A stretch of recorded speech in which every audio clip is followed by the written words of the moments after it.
Hi, welcome to another episode of Carnival of Randomness. As usual, I'm Rob. Zach's somewhere around here. I'm right next to you. We always have a problem on here because, like the great movie Krull, we're like the Castle of the Beast. We pop around, we pop up every other day. I don't know where we are today, do you know? We're somewhere, I don't know. Well, often we're left hung high and dry for a good guest. But we're lucky today when we showed up. Who's here but a member of the mighty High and Dry, Kyle Vock? Yo.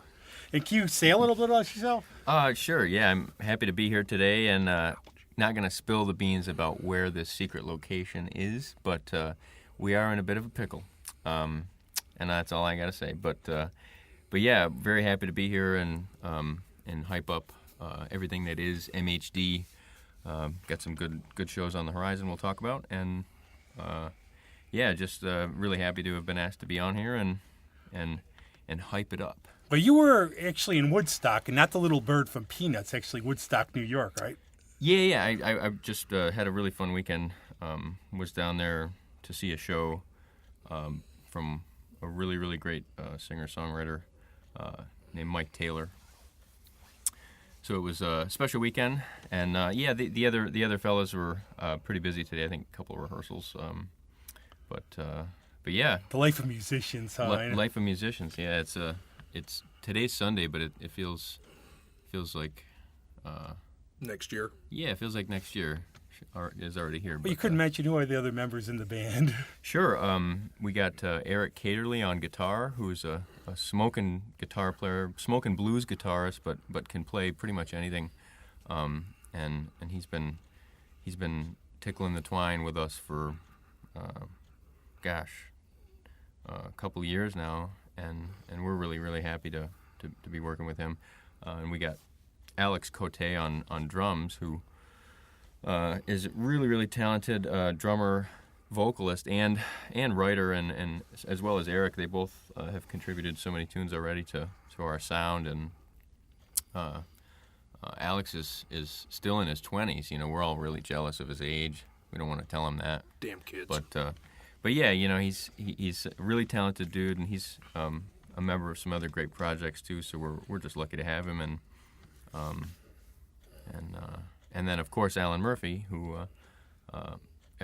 is a tremendous musician and a tour de force in Rochester, multifaceted guitarist, composer, pianist, vocalist, and yeah, we have we finished 3, full-length albums, and we're really happy about this last one. It's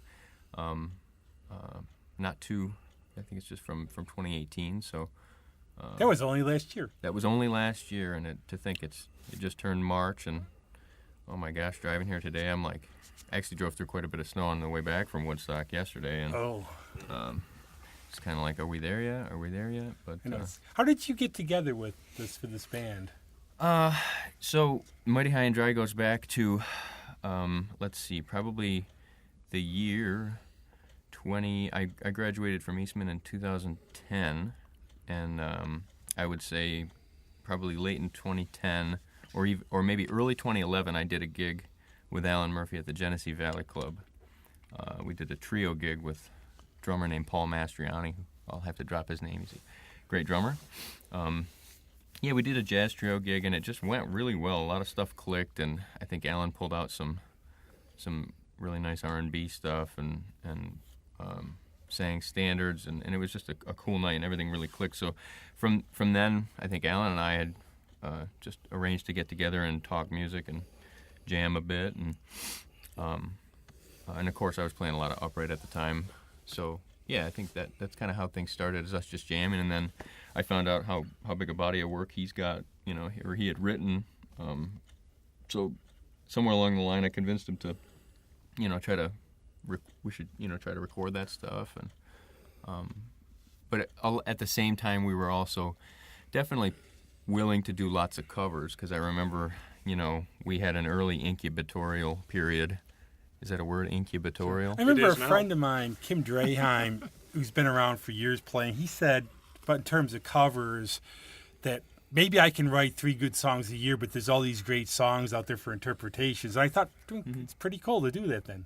Yeah, covers are something that I don't know. it's a part of playing music, right? Like when even in the way that they teach it in school, they had a slogan at Eastman that went something like imitate, assimilate, innovate, and in something like that order, maybe like assimilate, imitate, and then innovate.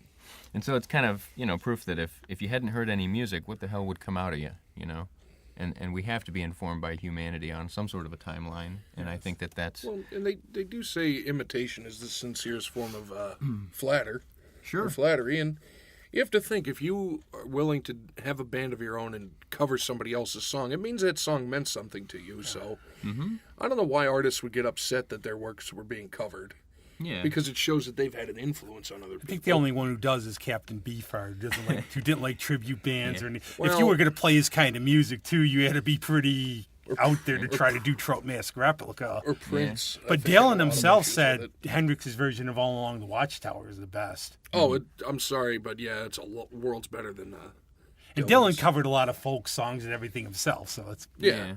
And I think that it was just kind of early on a huge part of our finding our sound. I think once we really just took that dive into straight up original stuff. So it was pretty eclectic at the beginning because we had Chris Teal on drums and Mike Frederick on guitar, two other Eastman graduates who, along with Alan Murphy, studied jazz music and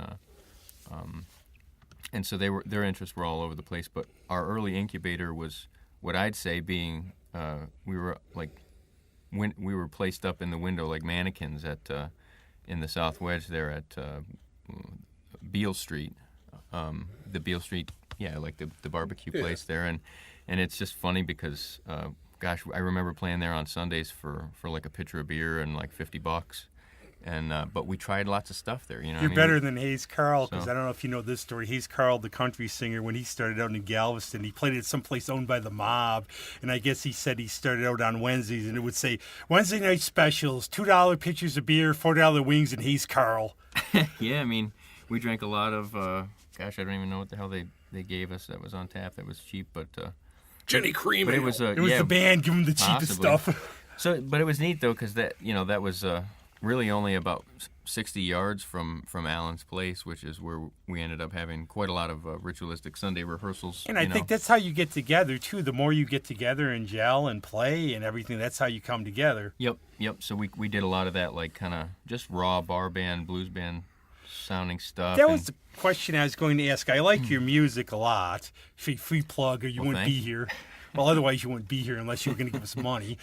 So other's, but is that how this works? I can't really describe this band in terms of like. I think you're all over the place. It's It's definitely. I think it's pretty eclectic in terms of what we can do and what we like to do.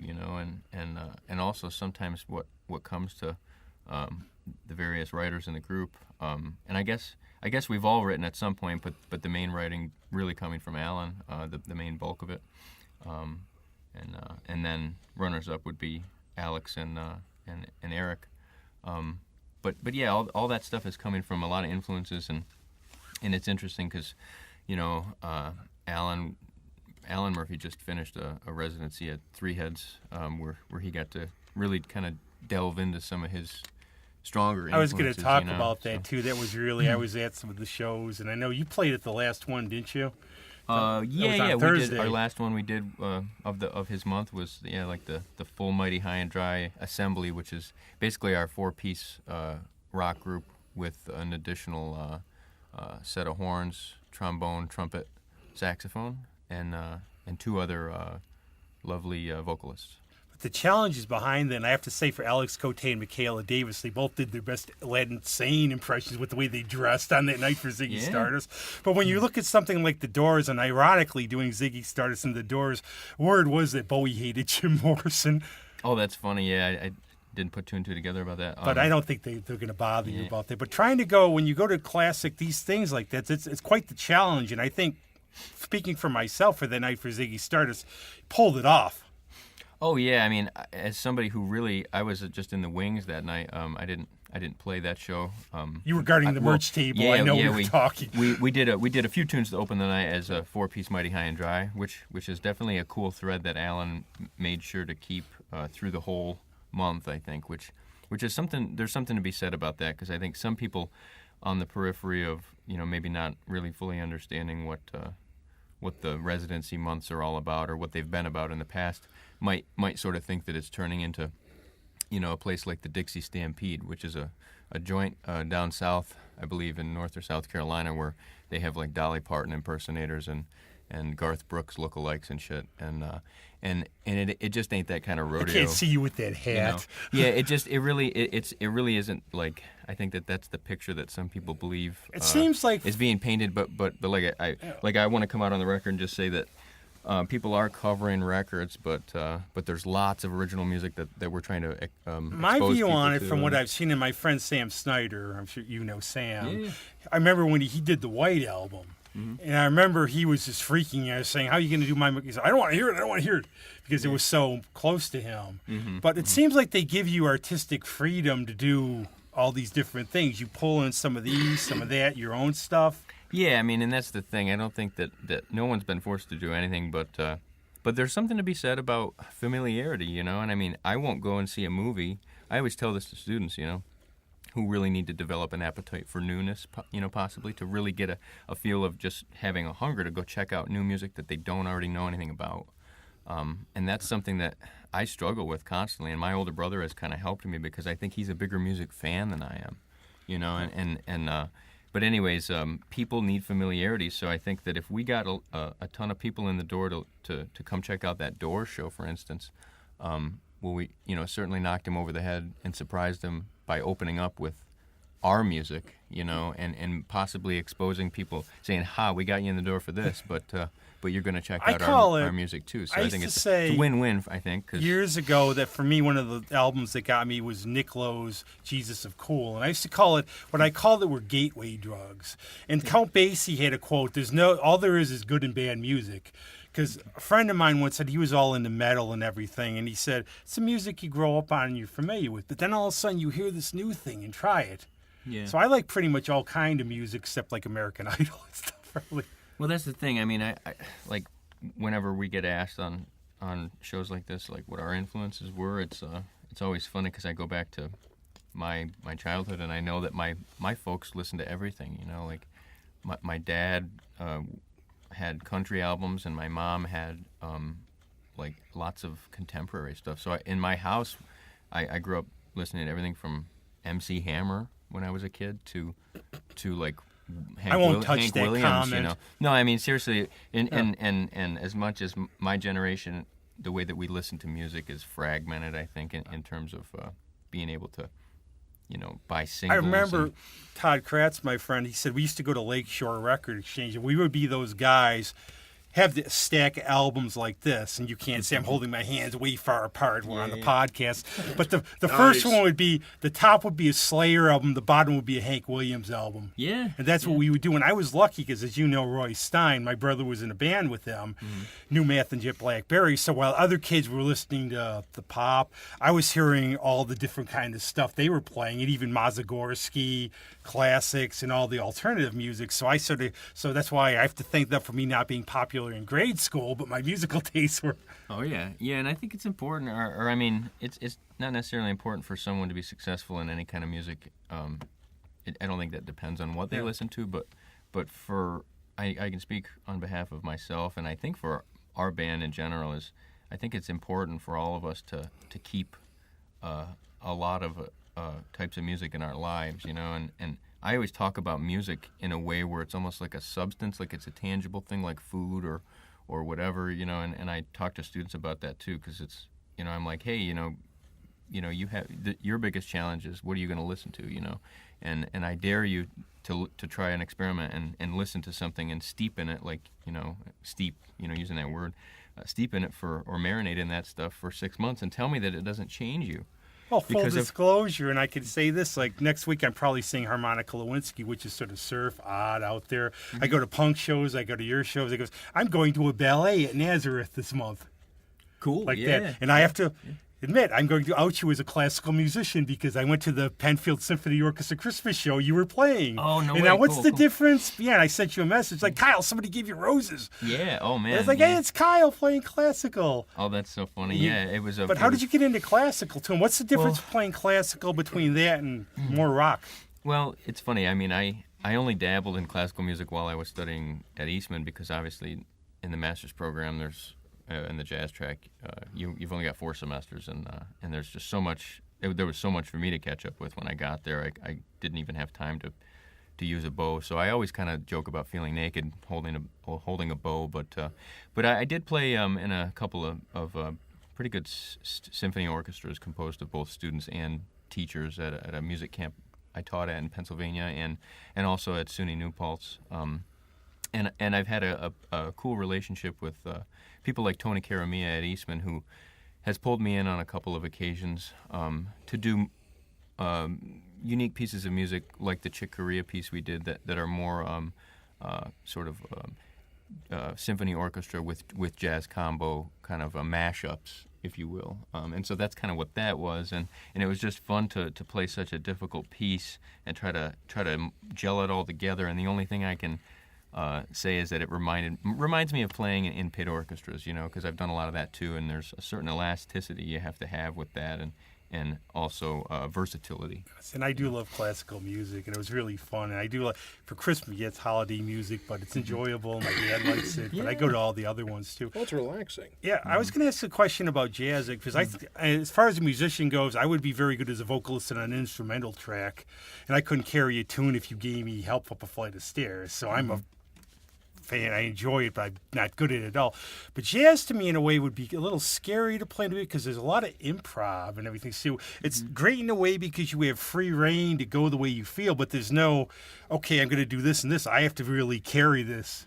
Yeah, Baby, I hope. Yeah. That's always been a tough part of it. But I guess the challenge and really the magic, is, and then what I think I've always gained and continued to gain in terms of respect for classical music is that there's still a lot of that in that music because, I can read music and I can look at a piece of classical music and read it, but I can't bring it to life like really great classical bassists can, and so that's where that I think there's a lot of improv there too. But it's funny because in that realm, a lot of classical musicians are quick to say, "Oh, well, I don't improvise," and I am always like, "Well, yeah, you do." One of the best books I ever read, and it's one of my Bibles for books that I recommend, The Lives of the Great Composers.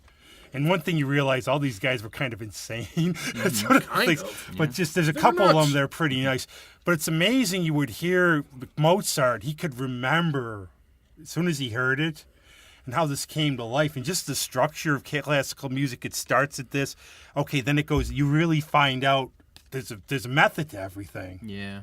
Yep. One of the ones I like is Ray Vaughan Williams, actually. Oh yeah, and that's the thing that's such a monstrous mountain of music to even think about or contemplate, and it's all beautiful. Yeah, I mean, I think that there was a time where I was really zoomed into what I was studying, and I think that. One of the things that helped me not be intimidated while I was among a lot of people that I think were a lot more zoomed in on it than myself was just that, I love music for what it is, and if you can just fall in love with one of the 12 pitches, then you could be on a gig where you're like, man, this music sucks, but I love the note D flat so much that doesn't matter. Well, I have to become old now. So that's like cosmic wisdom. Kids these days. Yeah. But it gets me. There's a thing way back when at House of Guitars, before Dick Dale came here, I went to go meet him, and what I liked was behind us there were these kids in the high school, and they were obviously the outcasts, and they dug it.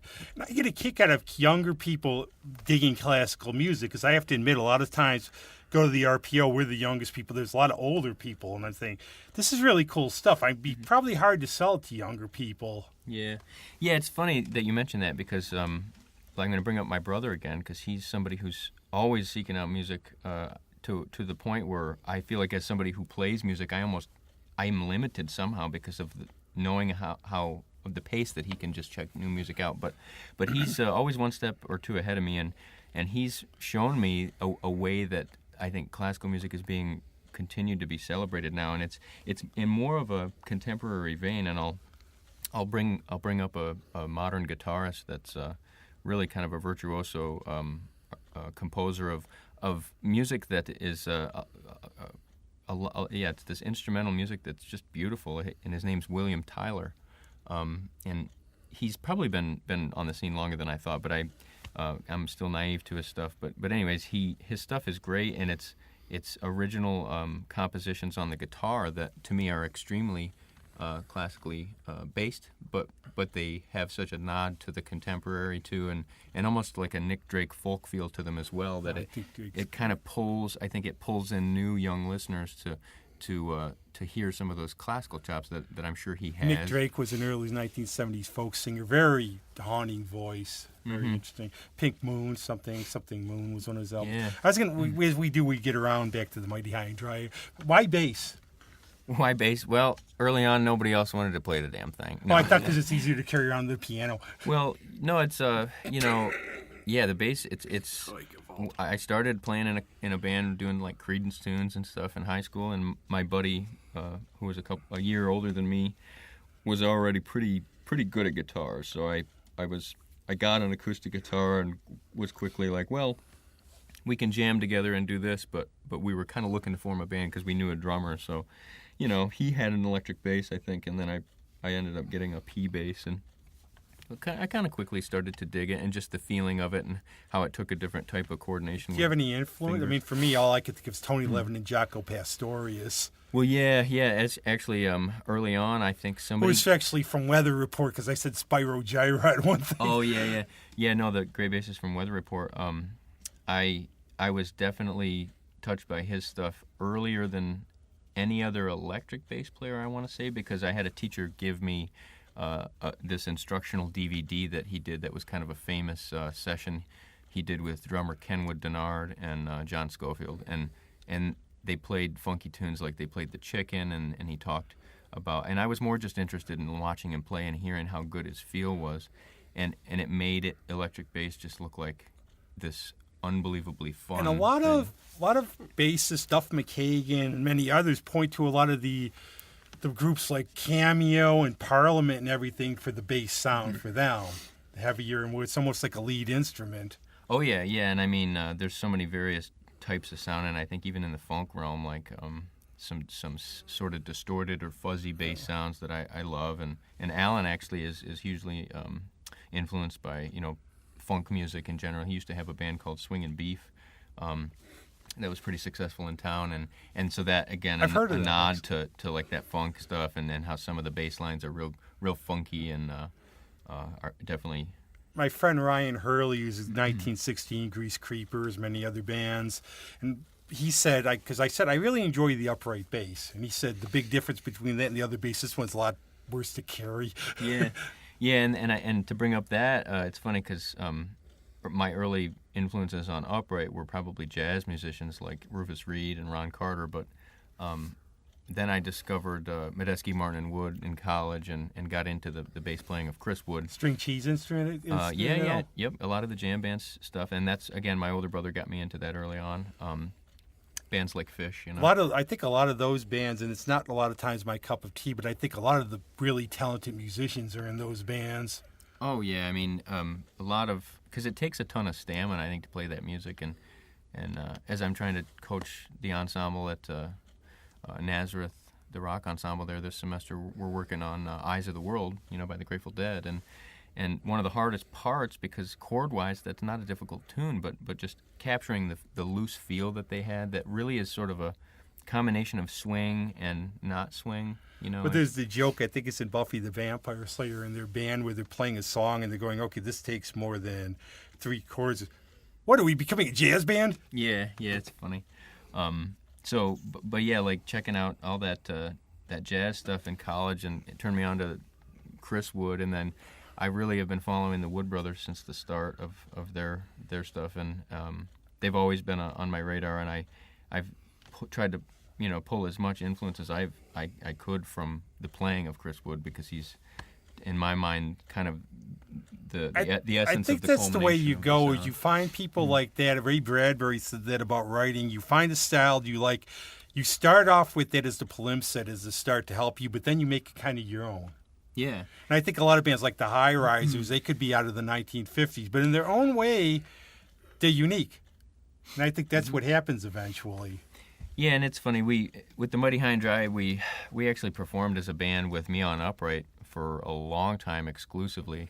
Just with Me on Upright, and then eventually I think we did a couple of little tours where we needed to just have space in a vehicle. So started to make more sense just to bring the electric but again, like there's a track on there that I'll probably have you play in a bit that is the one that I wait for the great mystery when doing, Kyle tries to think of what it's like ordering out from takeout. Still, yeah, exactly.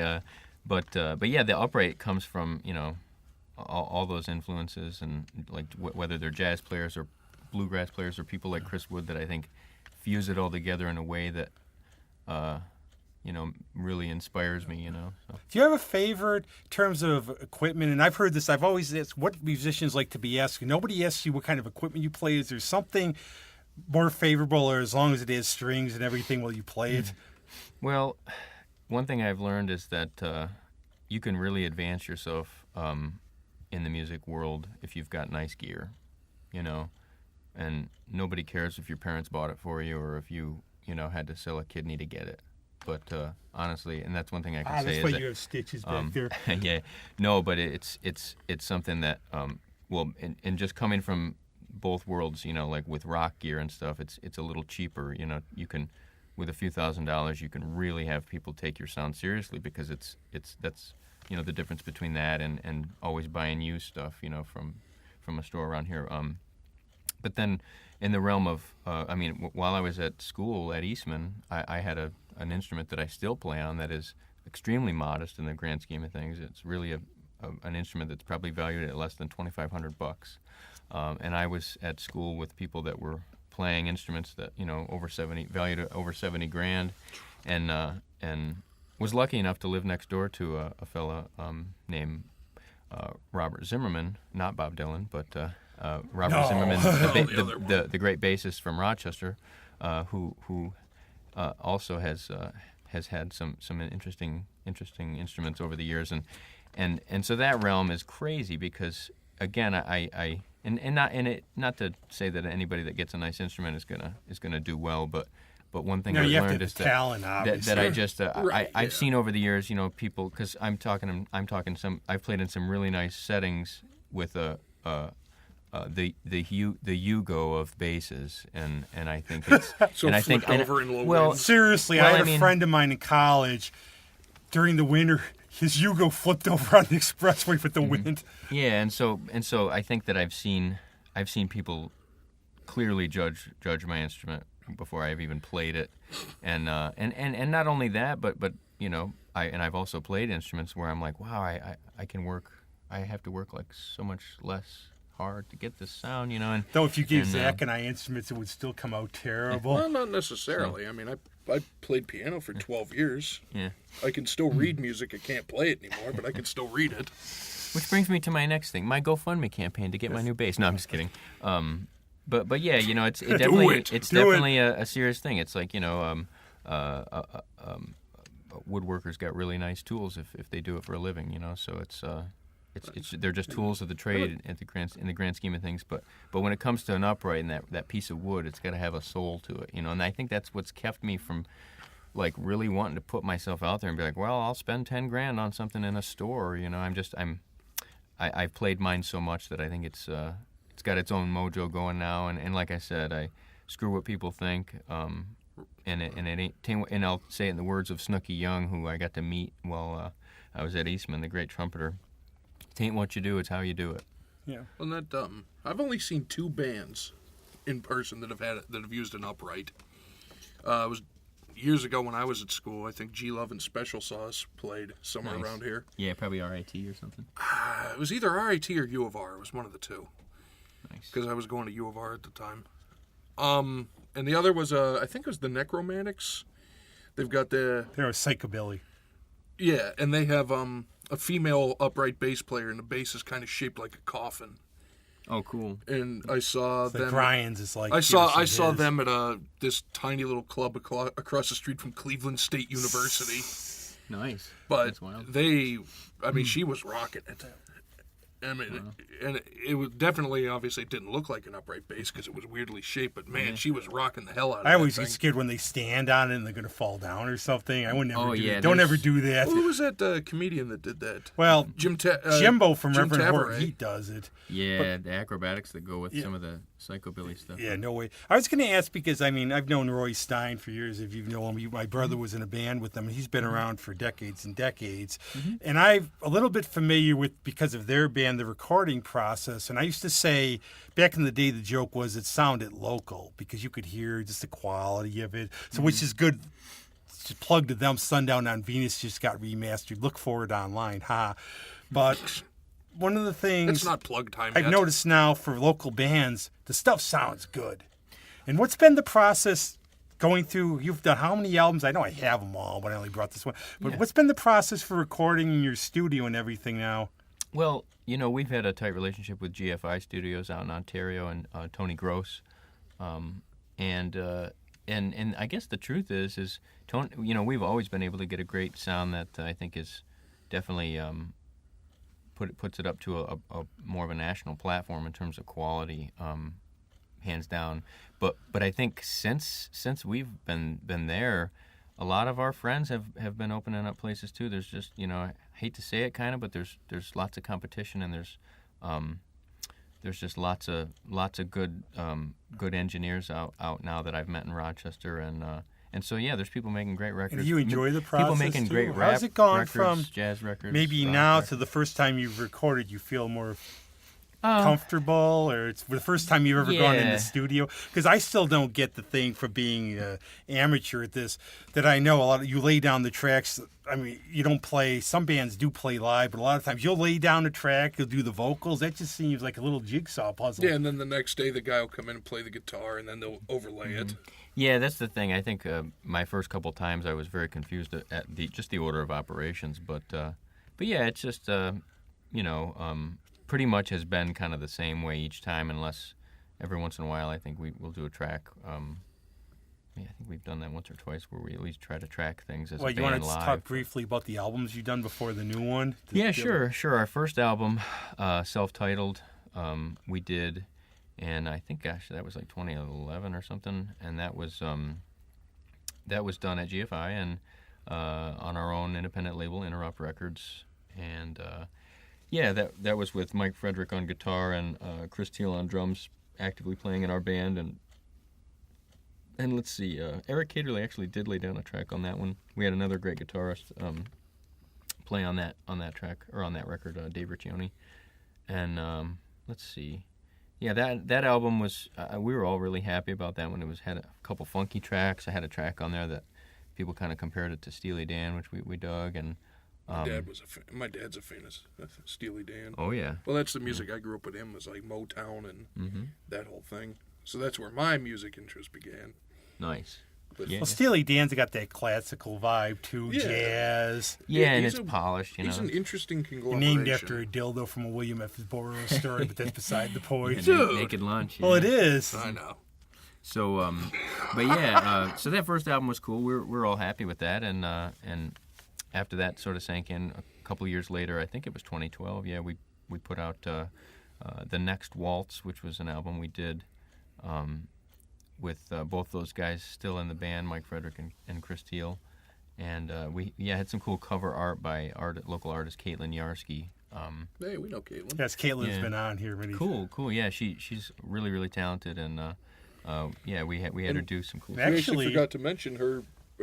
Sorry to interrupt, but her latest comic, Coyotes, that we've been pushing, has a copy now in the Library of Congress. That's right. Yes. I saw that on Insta. Yep. Yeah, so that's big shout out to her because congratulations. Oh yeah. Yes. Yeah, so that album cover is cool because it's based on sort of a little session we went to, like, what is it, the place right on, is it John's Tex-Mex, right on Monroe, that place. Was it a little take? restaurant. Was it just a title you came up with, or was it a sort of a take on the band's The Last Waltz? Well, I think it was a little bit of that, yeah, for sure, because, around that time we were doing these, like, little ramble things, we call them, at Abilene, where we'd have either some poetry and a couple bands, or three bands, or just our band, or maybe some drunk people singing on a mic. I don't know. Either way. And we've definitely, I think, always all shared that common thread of really digging the music of the band, and just there's some kind of sincerity in that music that I think is a huge, I guess, marker for the melting pot of what American music is, because it's not, it might not be the best example of a cross-section of it, but yeah, I don't know, there's something about that music that is extremely sincere that we all continue to dig and try to dig into and just pay respect to, because a bunch of us, a couple of us, Alan and I actually were part of a neat concert at the German House a couple of years ago, sort of commemorating the last waltz concert. I remember that, yes. So yeah, that's always been close. And I was going to say too, there's something about Rochester where you're forced, if you're a musician, you can't just do one project. So you've been in other things, and one thing I just want to touch on because it's near and dear to me is My Plastic Son. Oh yeah. I had a ball playing with those guys, and they still have some great stuff coming out. With the songwriting team of Roy and Johnny, they've turned out some Johnny stuff, Cummings, and they've got some stuff that I think is getting played by a lot of college stations. Settle this thing for me though. The one thing everybody I've taken to see the show, and I don't see it, maybe because I'm not a fan, but a lot of people say they sound like Coldplay a bit. Well, I don't see that myself. Yeah. It's funny. I think we got I can hear that sometimes in Johnny's voice. I think he hits some notes in a particular range that remind me of that lead singer. I remember Give It All Away, the one song that was the single that they did the video for. I said that would be the perfect track to a theme for a James Bond movie. Mm-hmm. Like at the beginning, I could see it. Yeah. You've done a little with Roy's Nobody's Marigold. I think you played in it once, maybe. I think I remember that. Yeah, and they've that's a great band. I think I remember you because we were down. You were going to L.A. the next day, and I don't know if you played a song with them or you were there doing something else. Yeah, I may have sat in with them, and that's with Roy and his wife April Laragy Stein. She's an awesome artist and a great entertainer and musician. And she fronts that band with so much energy and gusto. It's really They have a cool. couple of young kids in there too. Yeah. Naz. Yep, a couple Naz They're students. fun. Check them out. Yeah, and oh my gosh, yeah, that's a great group.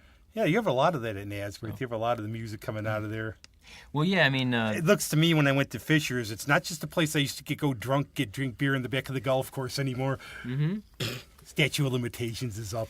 Yeah, well, there's a lot of great students at Nazareth, a lot of great music business students that take the rock ensemble that I direct, and I really just try to turn the students on to a lot of stuff and kind of meet them in the middle every once in a while too, and try to stay current and relevant to what. And they're always into. for this, of course, we'd be glad to promote that and have them on sometime with you if you'd like. We could come down there if you guys are do a rehearsing live or something. Yeah. We'll come down to a live thing. Yeah. We have the technology. Hey, we're getting creative here. This Yes. I like this think tank. So go to a little bit of the new album.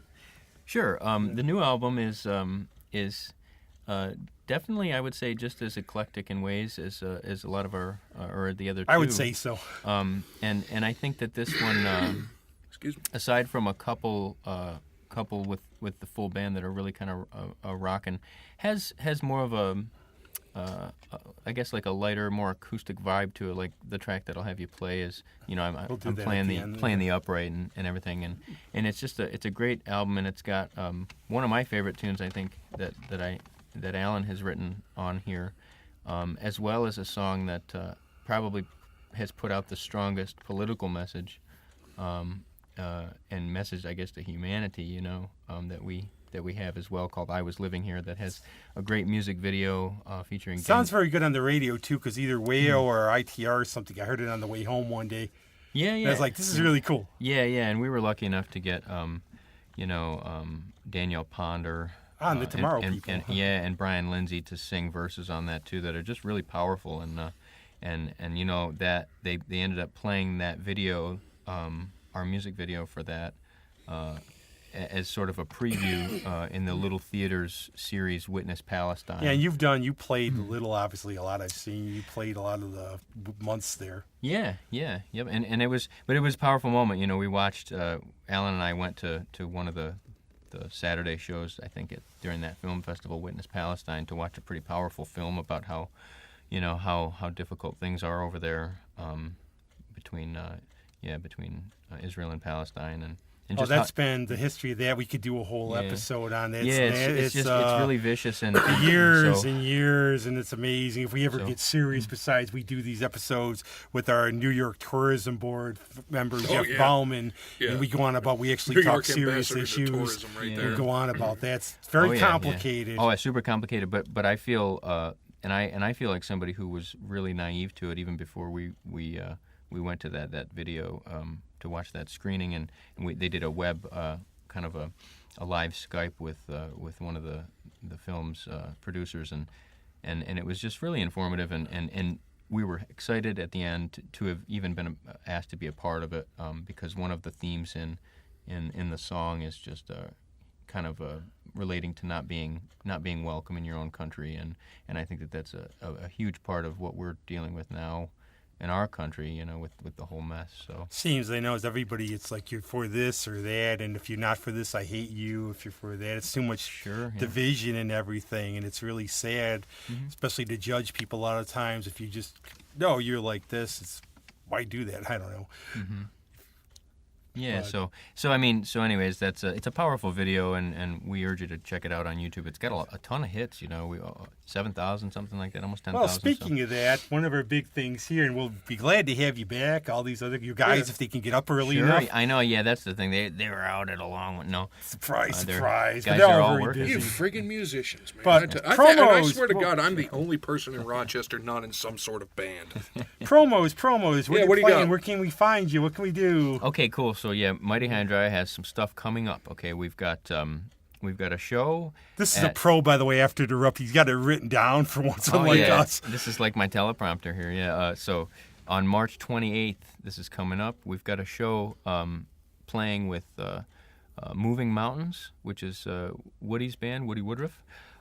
He plays drums in this band, Moving Mountains. They're a great group, and that's going to be and also Teresa Wilcox and Herb Hines are going to open up that night with a set. So it'll be Teresa Wilcox, Herb Hines, then Moving Mountains, and then the Mighty High and Dry, March 28th at Flower City Station. That's a Thursday. And so then April 28th, we're playing, I think it's the Rochester half marathon. Or it's the Flower City. Full marathon. It's the Flower City Half Marathon. It's a shorter one that we do. We do it. This is our Crack of Dawn gig that we do annually. I think this is like our 5th or 6th year doing it. Johnny Manziel's so wife. we actually set up right on East Ave and we serenade the runners, and trust me, early on they're extremely excited and appreciative. If only all of our audiences could be doing cardio, they just seem 80% more enthused about everything. That's it. We love it. Spin bikes for everybody at the next show. Yeah, exactly. So gig at Midtown. So you ever think of having a gig then? We'll put exercycles up the whole gig. Yeah. You just run while you play. That's what I mean. It's going to be their exercise. It's going to power the speakers. Mm-hmm. Yeah. So April 28th, check us out on East Avenue, live out in the cold. Hopefully it'll be warm by then. You never know. Early in the morning. I think it's like 7 or 8 a.m. for the half Rochester. We'll be there. Maybe it's a 5K, Flower City 5K. And okay, so then coming to the more serious gig here, Friday, May 10th, Mighty High and Dry at Lux. Okay, at Lux Bar. That's going to be a good time. Usually, we get a really good. You might be able to play in back actually at that time of year, maybe instead of inside. Yeah, stay posted. We've got a .com as well, mightyhighanddry.com. We've got some. We have T-shirts and our albums for sale. You can check us out. You can stream us on Spotify, Apple Music, any of that stuff. A lot of links to post for this one. Yeah. So let's see. May 10th, we're at Lux, and then let's see. May 24th, we're going to be at a great venue in Fairport called Iron and Smoke. Iron and Smoke Whiskey, obviously being the distillery out there that has really been winning some awards for... Yeah, word to the wise, if you go to the show and you've never been there before, because I've been there many times. Yeah, you were telling me this. If you went through GPS, and I'll tell you, if you haven't, you'll get lost. Because the thing is, if your GPS will hit the street, but the street's the back of the warehouse. Mm-hmm. So literally the only time I got there where I didn't get lost once was because there was a police car around there and the lights were on. And if you pull in the restaurant next to it, you'll ever have time barking up. So just go slow and you'll see it. There's plenty of parking. It's a great venue. Yeah, yeah. So we're excited to be. Shout out to them. Yeah, shout out. Try to get out there Tommy soon. Burnett. Oh yeah, Tommy Burnett, Iron Smoke. So yeah, we're playing there May 24th. We're psyched about our kind of debut show there out in Fairport, town I used to live in. Let's see, and then we've got a gig on June 8th. We're going to be doing the Rochester Real Beer Expo right in the South Wedge. I think probably setting up right across from Tap and Mallet. I was going to say, is that still the Tap and Mallet thing with Joe there? Possibly, we're not I've sure. known Joe for years. Yeah, we know Joe. Joe for McBain. cool. eons. Yeah, and if anybody's a big customer, Alan and I have definitely. If we could own stock in that company, according to how much we've consumed there, Yeah, right. we'd be Or big just shareholders. You're just feeding your own. Well, it's But one of anyway- those near the end of the expo. You could play a kazoo, and some people might not care. Yeah, It's yeah. the greatest ever. Yep. So yeah, we're psyched about that though because we love beer and we love all that gonna be all the outside? vendors and yeah, it's usually a nice day that they block off to kind of a block party in the Wedge. So I wonder if they'll put it in that parking lot across. I know yeah. they've done some because I've seen bands down there where they do that. Yeah. Mm-hmm. Well, what website is your tour dates and stuff on there? yeah, Buy your CDs, we've buy got- your merch, Yeah, any of our information is give them money for a new bass. check out our our GoFundMe. Is just themightyhighanddry.com. There you go. All one word and The Mighty High and Dry. yeah. I'll and- put a link underneath this, so check it out. Yeah, and so we've got that. We've got a Facebook page, and you can follow us on Instagram, The Mighty High and Dry. Oh, we'll have to And, follow you on Instagram. Yeah, and yeah, and again, we've got a lot of stuff cooking. Possibly some festivals too into the spring. I actually, I'm forgetting a big one too. We're playing Harbor Fest in Oswego. And geez, I'm fumbling now. It's not that to even far find that away. out, but yeah, that's Oswego. going to be Not really. coming up. Check out their website. I'm sure they'll post our link. Maybe on at there. a future date, a return to the Little too. Anytime. Yeah, I think we've got some stuff coming up there too into the spring. I admit I love the piano they have in there. Yeah, it's a good spot for us. Sometimes we've done more pared down acoustic, obviously more acoustic shows in there, which again will kind of reflect the track I'll have you play. And we have our sponsor. Yeah, we have our to mention sponsor. before we Previous wrap up. episode brought to you by Upsitnik and Associates, lawyers for you, the people, from the Supreme Court to Alaska, all points in between for 40 years. Upsitnik and Associates on Facebook, upsitnikslaw.com. Rob, what else you got? It's been really fun. Yeah, that was good. Informative. That was informative. But now, because you're the musician and I'm going to stumble on names, you're going to play a track from your new album, and it's American Record. Yeah, It's got a little, looks like it, and you pick it out, Yeah, pick pick out it whatever out. you want. cool. Explain it just a little what it's about, I suppose. Yeah, sure. So yeah, the record is called American Record, and basically, there's, I think, given some of the themes here, especially with the track I told you, I Was Living Here, we have a music video for featuring Danielle Ponder and Brian Lindsay. So find that on YouTube, guys. Yeah, deals with some really heavy issues that are extremely American issues right now. Take These Chains, another track on here that is dedicated to some people that have lost their lives in the shower of gunfire because of being different. So again, a lot of the themes on this record. And are it kinda- is a bit of a theme for the album, isn't it? Yeah, and I think what I'll have you do is just play the title track, track 1. I really dig this tune. I think Well, it's everybody, extremely too, powerful. get the album, listen to I was us, going all. to It's say, all go good. to the website, get the album, support them. Yeah, And please. so it's going to be coming up as Come on, Musical hear it. America. Yeah, Musical America. This is Gee, thanks a lot, Well, that's Kyle. been fun, and we'll see you sometime at Zach, and- NAS. cool. Yeah, Yes, come yeah, check we'll it out. Definitely, and we'll say hi, Roy. And here's the Mighty High and Dry with Musical America, and we're out of here. See you. Yeah, we've been at it for centuries. Everybody checking each other out. Africans, Europeans, natives,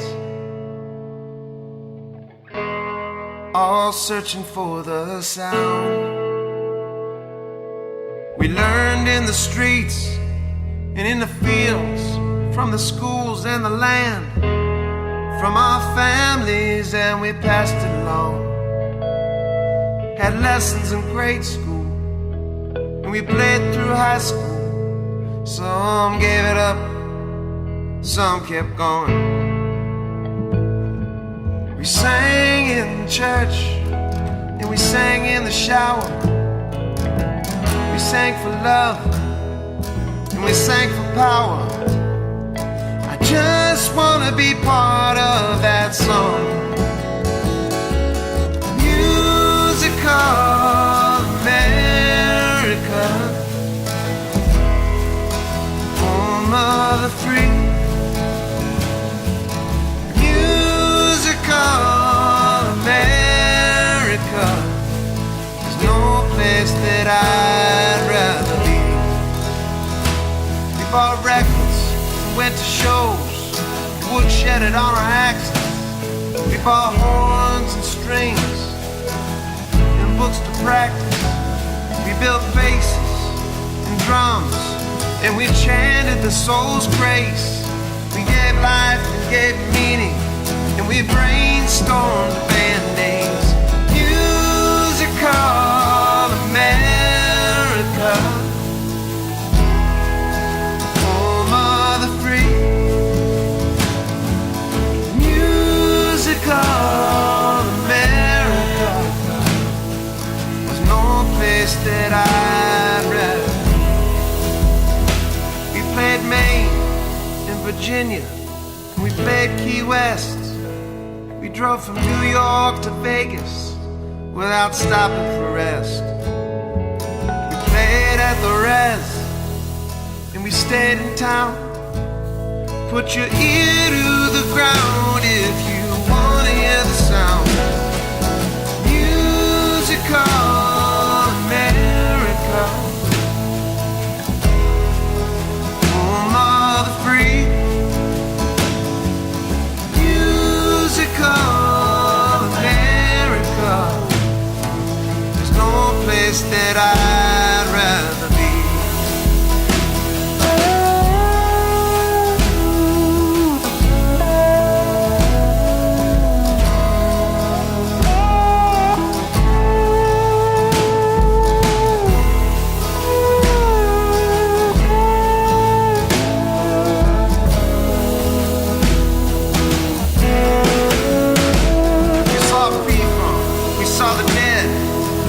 Dylan again. We saw Matheny and JB, and Maceo and the King's Men. We saw the truckers and the lions, and we heard the men for hire. I just wanna be part of that sound.